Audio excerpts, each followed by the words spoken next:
Pe o stradă liniștită din Cluj se află casa în care a locuit Nicolae Mărgineanu. Urmărit încă din anul 1946, profesorul Nicolae Mărgineanu a fost un caz particular.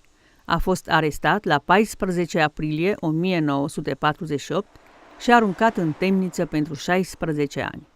Condamnat în lotul spionilor și sabotorilor de țară, implicat într-un mare proces, intens mediatizat în presa vremii, judecarea unui grup de complotiști, spioni și sabotori. Da, știu exact cum a fost arestat. A fost arestat din această cameră. Eu am repetit la el și a fost o despărțire cumplită și tata spune în amfiteatru și închisori că a fost cea mai dureroasă, cea mai cumplită zi din cursul celor 16 ani de detenție, despărțirea de noi. Noi nu l-am văzut pe tata în 16 ani decât o singură dată. Nu ni s-a permis să luăm parte la proces.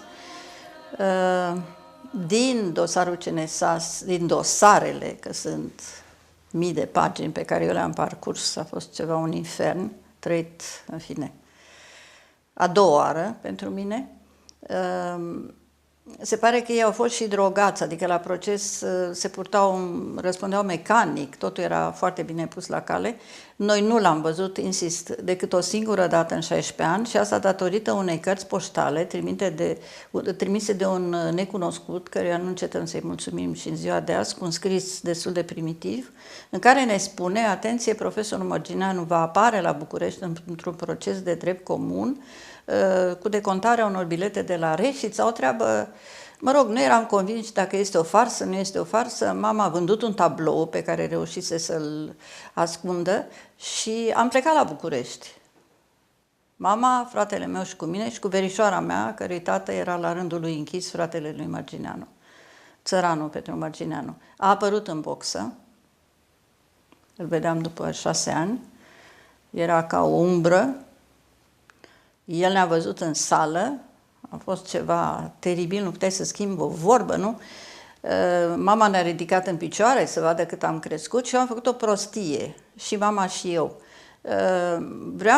Eram deja o domnișoară, tata să mă vadă frumoasă și elegantă și mama mi-a dat o jachetă a ei. Ori tata a recunoscut jacheta și a zis dacă în 6 ani are cu ce să o îmbrace.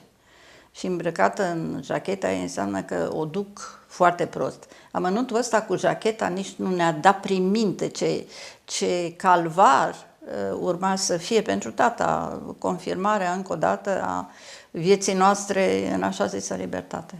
Născut la 25 iunie 1905 în Obreja, județul Alba, în casa unor țărani fruntași ai satului, Nicolae Mărgineanu pleacă la școlile din Blaj și Orăștie. În 1924 devine student al Universității din Cluj. Calitățile sale de excepție îl determină pe Florian Ștefănescu Goangă, fondatorul școlii clujene de psihologie, să-l numească încă din anul 2 de studii ca preparator. Licențiat în anul 1927, doctor magna cum laude în anul 1929, face stagii de specializare la Leipzig, Berlin și Hamburg, iar între anii 1932-1934, ca bursier al Fundației Rockefeller, este cercetător la universitățile americane Harvard, Yale, Columbia, Chicago, Duke. În anul 1935 face alte stagii la Paris și Londra.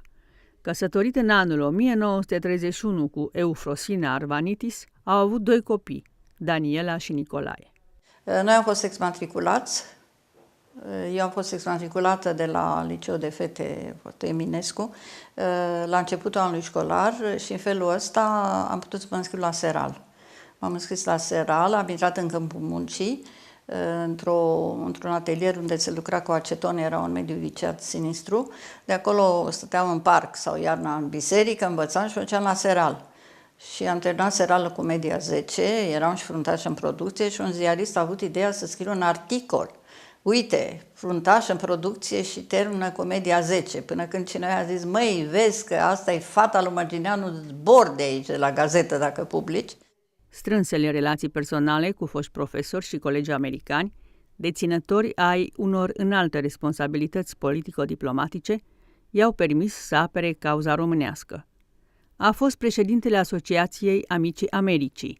Să amintim că în această casă de Paști, în 1946, a fost gazdă a ministrului american la București și că memoriul său, Pledoarie a revenirii nordului Transilvaniei la România, a devenit apoi cartea Sub semnul omeniei. Dar România celor ani stătea sub un alt semn, acela al Kremlinului, care l-au desemnat ca odios spion american, fiind arestat în anul 1948, destinul său luând drumul de la amfiteatre la închisori. A fost condamnat la 25 de ani de închisoare. A fost deținut 16 ani, între 1948 și 1964, în închisorile de la Malmezon, Jilava, Pitești, Aiud, Gherla. A fost eliberat prin amnistie în urma Convenției de la Geneva. A rezista în închisoare trebuia să intri într-o stare de a-ți transfigura suferința. În ce? În credință, în creație, în proiecte, în lecturi sui generis pe care ți le făceai și, repet, în aceste proiecte ale operelor pe care îi urmau să le scrie. Tot ce era în casă a fost inventariat, casa a fost confiscată și aș fi vrut să începem toată povestea asta cu ideea că în 1998, după 8 ani, noi am cerut anularea sentinței. Era de altfel și modalitatea de a primi casa înapoi și totdeauna când vorbesc despre toate aceste lucruri, suferințele lui și ale noastre, atenționez că vorbesc despre un om pe care în Alta Curte de Justiție în 98 l-a declarat nevinovat. Deci nu fiica lui îl declară nevinovat. Cea mai înaltă formă de justiție din stat l-a declarat nevinovat. Acest om a făcut 16 ani de închisoare nevinovat.